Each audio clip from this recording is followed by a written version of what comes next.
Don't forget to like this video and subscribe to Muhammad Sheikh's channel. Please click the bell icon so that you may receive timely notifications of our upcoming videos. Now for us again in Ali Imran 3 and ayah 142. Am hasibtum an tadkhulul jannah walamma ya'lamillahu alladhina jahadu minkum wa ya'lam as-sabirin.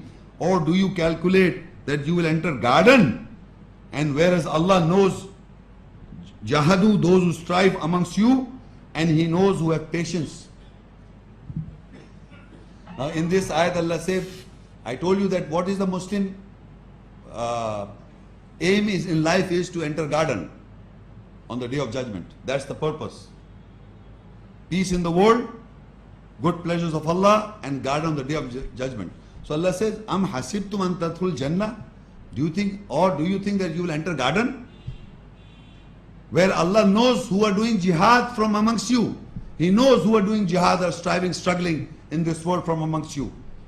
He knows that. And He also knows those who have patience.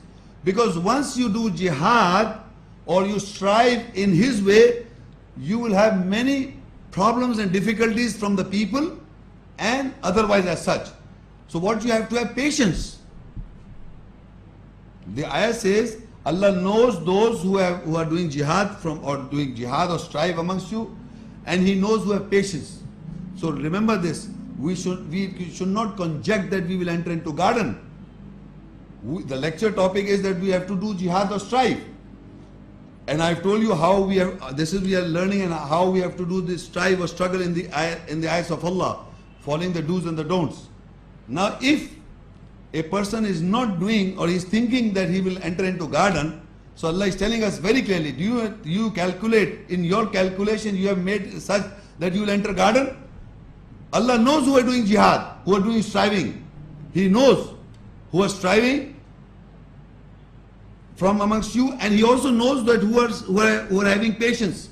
Because once you do jihad, when you start practicing the ayahs of Allah, your own people start going against you. Because they are not practicing it, so they go against you. The general society, community goes against you. They may calling themselves Muslims by label, or they are calling by, the people generally go against you if you practice the ayahs. They don't like it. So you have to have patience, whether it's your blood relation or your general relation. You have to have patience, and you have to seek help from Allah to have patience. There's a tremendous amount of patience you have to build in doing jihad, in the striving in Allah's ayahs. And you have to also have patience when you struggle for something. You don't like to fast. You have to make sure that you fast. It's a struggle basically. You have to establish 5 times a day salah. It's a struggle you have to do. You have to do. All the do's you have to make sure that you do it. And for that you have to have patience that the reward is there. You will have peace in this world and the Jannah on the other side. Otherwise, your calculation should be not without practice. It should be with practice.